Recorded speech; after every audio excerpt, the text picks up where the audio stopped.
बस पापा, मैं उस घर में नहीं जाऊंगी, मुझे उस आदमी के साथ नहीं रहना। बिल्कुल मत जाना बेटा।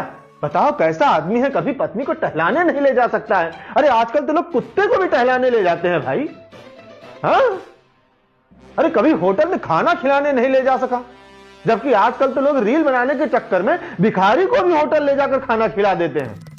सिनेमा नहीं दिखा सकता है, बताओ, जबकि सिनेमा वाले आजकल फ्री में टिकट बांट रहे हैं। बहुत नालायक आदमी है भाई, हमको पता नहीं था उसके बारे में। बेटा हमको तो लगा पढ़ा लिखा आदमी है, अच्छा परिवार है, जॉइंट फैमिली है, शहर में अपना घर है, गाड़ी है, उसकी नौकरी सरकारी है, हैं? बेटी के तो हमारे भाग खुल जाएंगे। हमको तो पता ही नहीं था इतना लीचड़ आदमी है। बताओ हमारी फूल जैसी बेटी की क्या हालत कर दी है। अरे पापा, जॉइंट फैमिली के नाम पे पूरा गांव बसा रखा है। सास ससुर देवर जेठानी, अरे सबके लिए खाना बनाओ, चाय बनाओ, बर्तन धो। मैं नहीं जा रही बस। अरे बेटा, तो वहां काम वाली तो आती है ना। हाँ माँ, नौकरानी लगी है, लेकिन उसको भी तो बताने में मेहनत लगती है माँ, समझिए। हाँ बेटा कोई बात नहीं, एक मिनट। हाँ वकील साहब, ऐसा है, हमको हमारी बेटी का करवाना है तलाक, तो दहेज वाला मुकदमा लगाओ और कागज तैयार कराओ। अरे उसमें लिखो कि शादी के समय उन्होंने जबरदस्ती हमसे बुलेट दहेज में मांगा था। हालांकि मांगा तो नहीं था, हमने गिफ्ट में दिया था, लेकिन अभी तुम डालो कि उन्होंने जबरदस्ती हमसे बुलेट दहेज में मांगा था, कैश पैसा मांगा था, वो भी हमने कर्जा लेके दिया, और फिर से वो हमारी बेटी के ऊपर अत्याचार कर रहे हैं, कह रहे हैं कि कैश लेकर आओ, कार लेकर आओ, और हमारी बेटी को घर से भगा दिया है। हमारी बेटी के साथ मारपीट करता है, वो बहुत मारता है, बेल्ट मारता है। अरे हाँ मारता है भाई, मारता है ना, हाँ मारता है। देखो बेटी भी कह रही है कि मारता है, और कोर्ट में भी जाके वो बोलेगी कि इसके साथ बहुत मार पिटाई करते हैं उसके ससुराल वाले सब। ऐसा है, सबका नाम डालो, पति, सास, ससुर, देवर, देवरानी, जेठ, जेठानी, ननद, नंदोई, सबको सालों को मैं जेल में चक्की बिछवाऊंगा, ठीक है। हाँ बनाओ कागज पत्तर सब। जय हिंद। पापा क्या है ये सब? क्या?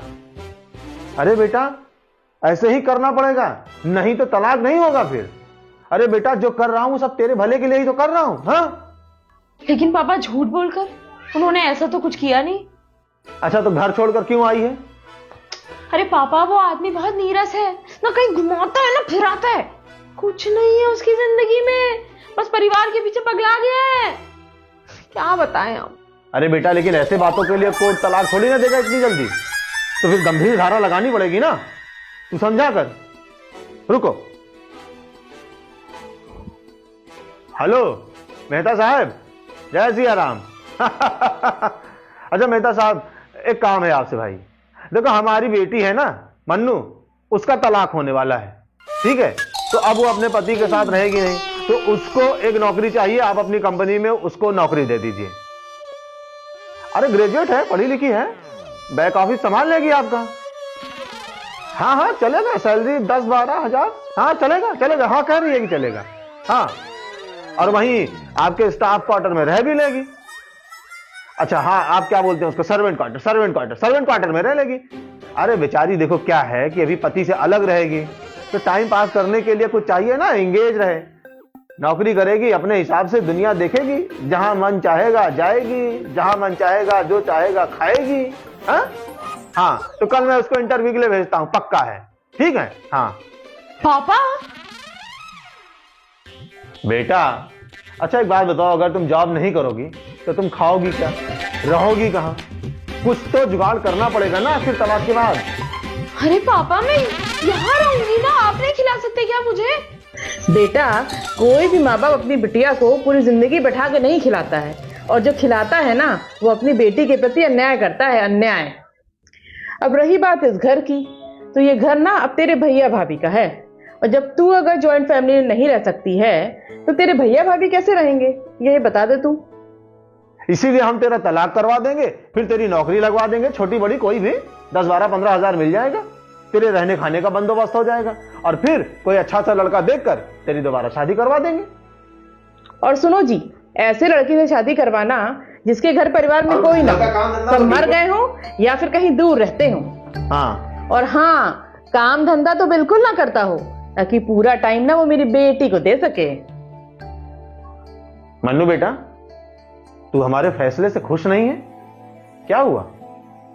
बेटा, ये दुनिया की कड़वी सच्चाई है जो अभी अभी तेरे सामने आई है।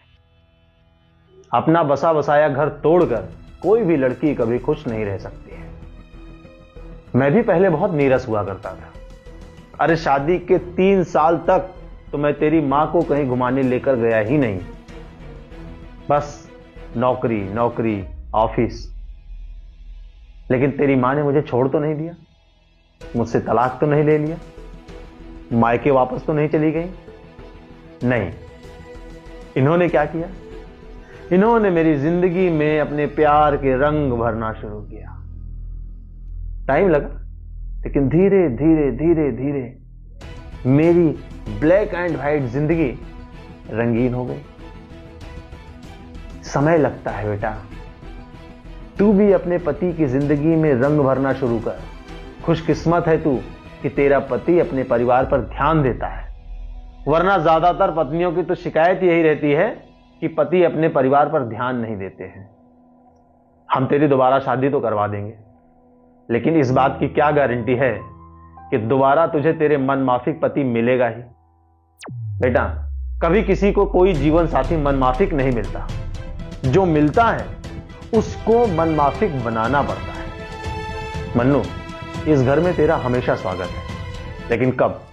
जब तू अपने पति के साथ आएगी या उससे पूछ कर आएगी, लड़कर नहीं। अगर तू उससे लड़कर आएगी, उससे बिना बताए आएगी, तो सिर्फ यही घर के दरवाजे नहीं, दुनिया के हर दरवाजे तुझे बंद मिलेंगे। एक माता पिता होने के नाते हमारी जिम्मेदारी है कि हम अपनी बेटी को पढ़ाएं, लिखाएं, योग्य बनाएं, फिर उसकी शादी करें, उसका घर बसाएं और ऐसे हालातों में उसका घर भी टूटने से बचाएं।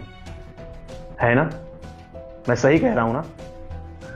हाँ पापा, आप सही कह रहे हैं।